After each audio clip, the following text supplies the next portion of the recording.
Middle east में हो चुका है खुली जंग का आगाज। एक ही रात के बीच में ईरान ने 200 से ज्यादा मिसाइल फायर कर दिए इसराइल के ऊपर। अब यहाँ पे ये इसराइल के लिए एक सरप्राइज अटैक था, और ना सिर्फ ये इसराइल के लिए सरप्राइज अटैक था, पर उनकी सोफिस्टिकेटेड इंटेलिजेंस एजेंसीज के ऊपर एक बहुत बड़ी जर्ब भी थी। इस अटैक ने ना सिर्फ इसराइल के अंदर जानी, माली और इंफ्रास्ट्रक्चर का नुकसान किया, पर उसके साथ साथ इसराइली इंटेलिजेंस के ऊपर भी एक बड़ी जर्ब लगा दी है। ना सिर्फ इसराइली इंटेलिजेंस पर उसके साथ साथ अमेरिकन इंटेलिजेंस के ऊपर भी ये बड़ी जर्ब है।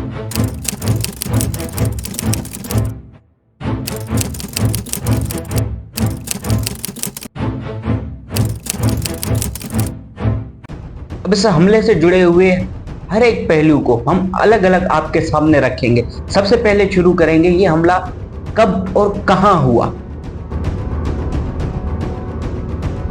ईरान का ये सरप्राइज अटैक 1 अक्टूबर 2024 पाकिस्तान के टाइम के मुताबिक 9:45 के आसपास शुरू हुआ। और ये सिर्फ एक सरप्राइज अटैक ईरान की तरफ से नहीं था, ये कोऑर्डिनेटेड अटैक था। इसी टाइम पीरियड के दौरान फलस्तीनी फाइटर्स भी इसराइली शहरों में घुस के वहां पे हमला करना शुरू कर दिए थे, और उसके साथ साथ लेबनान से हिजबुल्लाह ग्रुप ने भी सेंट्रल इसराइल के ऊपर अपने बमबारी शुरू कर दी थी। तो मतलब ये पूरा एक कोऑर्डिनेटेड अटैक था, एक पूरे टाइम सर्कल के अंदर, जो टाइम सर्कल आपका पाकिस्तानी टाइम के हिसाब से 9:45 के आसपास है। ये हमला इसराइल के मुख्तलिफ इलाकों में हुआ, जिसमें ज्यादातर सेंट्रल इसराइल और साउथर्न इसराइल शामिल थे, जिसमें तेल अवीव जैसा शहर भी शामिल था। ईरानियन रेवोल्यूशनरी गार्ड के तहत उनका टारगेट इसराइली मिलिट्री बेसेस थे, जिनमें खास करके वो मिलिट्री बेस जिसके अंदर F-35 फाइटर जेट्स खड़े हुए हैं। ये प्रॉपर मास्टर ब्लास्टर अटैक है इसराइल के ऊपर ईरान की तरफ से, और इसके पीछे प्रॉपर प्लानिंग और प्रॉपर एग्जीक्यूशन भी। ये अटैक ईरान के supreme leader Ayatollah Ali Khamenei के ऑर्डर्स पे किया गया, जिसको एग्जीक्यूट किया ईरानियन रेवोल्यूशनरी गार्ड्स ने। और उन्होंने ना सिर्फ अटैक करके ये साबित कर दिया कि ये इसराइली इंटेलिजेंस को भी मात दे सकते हैं, और साथ ही साथ अमेरिकन इंटेलिजेंस को भी चकमा दे सकते हैं। अब देखते हैं इन्होंने अपने कौन से मकासद से हासिल किए। IRGC के बयान के मुताबिक ये हमला 3 मुसलमान कमांडर्स की शहादत का बदला था, जिसमें हसन नसरुल्लाह, अब्बास नीलोफरशान और इस्माइल हानिया शामिल है। अब Hassan Nasrallah chief of Hezbollah, Abbas Nilforoushan brigadier commander IRGC और इस्माइल हानिया हमास लीडर, इन तीनों की शहादत के पीछे इसराइल था। इस्माइल हानिया को ईरान के अंदर ही मिसाइल से शहीद करवाया गया। हसन नसरुल्लाह, अब्बास नीलोफरशान को लेबनान के अंदर 27 सितंबर 2024 को अभी रिसेंटली उनके ऊपर मिसाइल्स और एंटी बंकर बम्स गिरा के उनको शहीद किया गया। ईरान ने ये हमला उनकी शहादत का बदला लेने के लिए किया, और उसके साथ साथ दुनिया को ये पैगाम देने के लिए कि अगर आप हमारे ऊपर उंगली उठाओगे तो हम भी जवाब देंगे, हम भी रिटेलिएट करेंगे, हम भी आपको मुंह तोड़ जवाब दे सकते हैं। अब ये अटैक कितना कामयाब हुआ ये खुद में ही एक अलग बहस है। ईरानी मीडिया के हिसाब से वो अपने तकरीबन 80 to 90% टारगेट्स हिट कर चुके हैं, और अमेरिकन और इसराइली मीडिया की माने तो वो कह रहे हैं कि उन्होंने तो सक्सेसफुली अटैक को डिफीट कर दिया, उन्होंने इस अटैक के पूरे असरात खत्म कर दिए और हवा के अंदर ही अपने हाई-फाई एयर डिफेंस सिस्टम से मिसाइल्स को मार गिराया। अब वीडियोस जो सामने आई हैं मंजर आम पे, आप उधर देख सकते हैं कि बहुत सारी मिसाइल्स, बहुत सारे प्रोजेक्टाइल गिरे हैं, वो एक्सप्लोड हुए हैं, और उसके साथ साथ वो उन एक्सप्लोजन्स की आवाज भी आई है। अब इसराइल के पास तो 3 बहुत ही सोफिस्टिकेटेड एयर डिफेंस सिस्टम्स है, जिसमें सबसे पहला नाम आता है आयरन डोम।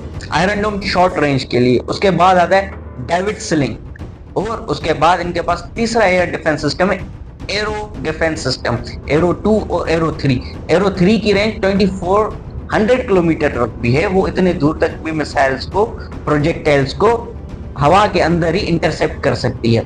अब BBC और दूसरे इंटरनेशनल मीडिया ने दावा किया है कि इसराइल ने इस अटैक को रोकने के लिए अपने तीनों एयर डिफेंस सिस्टम चला दिए, और उसके साथ साथ अमेरिका ने भी अपने नेवी डिफेंडर्स को कहा कि जो भी मिसाइल्स नजर आए उनको हवा के अंदर ही इंटरसेप्ट कर दो। मतलब ना सिर्फ इसराइल अपनी हिफाजत कर रहा था, पर उसके साथ साथ अमेरिका भी खड़ा था, अमेरिका की नेवी भी खड़ी थी।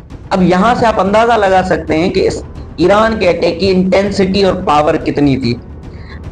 अब इस्राएली मीडिया का एक काम रहता है कि जब भी इसराइल के ऊपर कोई अटैक होता है, वो ज्यादातर मीडिया खामोश हो जाती है कुछ अरसे के लिए, वो नहीं बताती कैजुअलिटीज कितने हुए, कितने लोग जख्मी हुए। पर जो सोर्सेज आ रहे हैं, अभी तक न्यूज में आ रहे हैं, बीबीसी के थ्रू, अल जजीरा के थ्रू और आसपास के वेस्ट बैंक से जो भी खबरें निकल के बाहर आई है, उसमें बहुत ज्यादा कैजुअलिटीज की बात हो रही है। पर इस्राइल मीडिया कह रही है कि वो ज्यादा से ज्यादा 2 बंदे हैं जो कुछ हल्के फुल्के जख्मी हुए हैं। पर ये भी नहीं बता रहे उसी टाइम के दौरान फलस्तीनी फाइटर्स भी इसराइल के शहरों में आए और वहां पे उन्होंने अटैक किया। उसके साथ साथ लेबनान से भी मिसाइल्स आई हैं।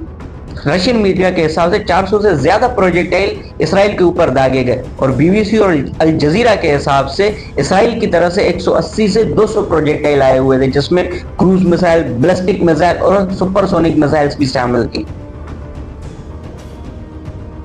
इसराइल की तरफ से सबसे पहला जो बयान आया वो उनके military spokesperson rear admiral Daniel Hagari की तरफ से आया। उसने सीधा सीधा ईरान को धमकी लगाई है। उसने कहा है कि प्लान्स हमारे पास भी हैं, पर उनको एग्जीक्यूट हम अपने टाइम और अपनी जगह के हिसाब से करेंगे। और उसके साथ साथ नेतन्याहू ने, मतलब इसराइली प्रेसिडेंट ने भी, इसराइली प्राइम मिनिस्टर ने भी ईरान को धमकी लगाई है। अब आते हैं इनके बड़े भाई यूएसए की तरफ कि उनका क्या रिस्पॉन्स था आखिर। इसराइल पे जब भी हमला हुआ है, सबसे पहले डिफेंड करने अमेरिका आ जाता है। इस बार भी यही हुआ। ईरान का अटैक यहां से शुरू नहीं हुआ और उधर से अमेरिकन प्रेसिडेंट और वाइस प्रेसिडेंट कमला हैरिस के फोर्सेस को ऑर्डर जारी हो गए कि आपको जाके इसराइल को प्रोटेक्ट करना है। अमेरिकन नेवी डिफेंडरशिप भी वहां पे पहुंच गई और उनको ये ऑर्डर मिले हुए थे, जो भी प्रोजेक्टाइल आपको इसराइल की तरफ ज्यादा हुआ नजर आए उसको हवा में इंटरसेप्ट कर दो, हवा में उसको उड़ा दो, उसको इसराइल तक पहुंचने ही ना दो। मतलब इस लेवल की सिक्योरिटी प्रोवाइड की जा रही थी इसराइल को अमेरिका की तरफ से। और इस हमले के बाद अमेरिका ने मीडिया पे आके ये बयान दिया है, अमेरिकन स्पोक पर्सन ने, कि ईरान को इस चीज के नताइज भुगतने पड़ेंगे। अब ये मिलके खुद ही एक खिचड़ी पका रहे हैं, जिसमें यूएसए के सिक्योरिटी एडवाइजर, खुद यूएसए गवर्नमेंट और इसराइल शामिल है। अब इनकी बातों का ईरान ने भी अच्छा जवाब दिया। इनकी इन सारी बातों का ईरान ने भी अच्छा जवाब दिया। ईरानी मीडिया पे जब ईरानी प्रेसिडेंट और आईआरजीसी के मेंबर सामने आए तो उन्होंने कहा ये हमारा लेजिटिमेट राइट है। क्यों? क्योंकि हम अपनी बका के लिए लड़ रहे हैं, हम खित्ते में अमन और अमान के लिए लड़ रहे हैं, हम मुसलमानों को बचाने के लिए लड़ रहे हैं। और सबसे बड़ी बात जो उन्होंने रखी कि ये हमारी खुद मुख्तियारी की जंग है, हमारी सॉवरेनिटी की जंग है। अगर हम ये अटैक ना करते तो उनके पास यही मैसेज जाता कि हम कमजोर पड़ गए हैं, हम किसी से लड़ नहीं सकते, ये हमारे लिए जरूरी था।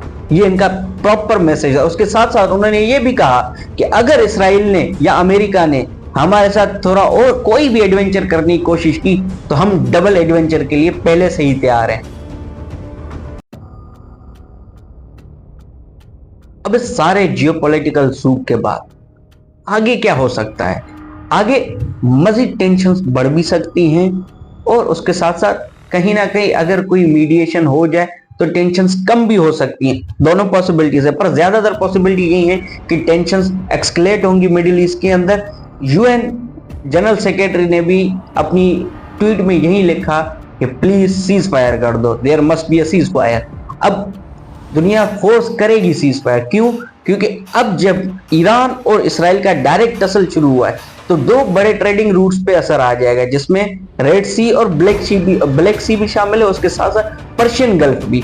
यहां से दुनिया की मैसिव लेवल की ट्रेड होती है, जिसमें ज्यादातर एनर्जी एक्सपोर्ट और इंपोर्ट होती है in the terms of oil and gas.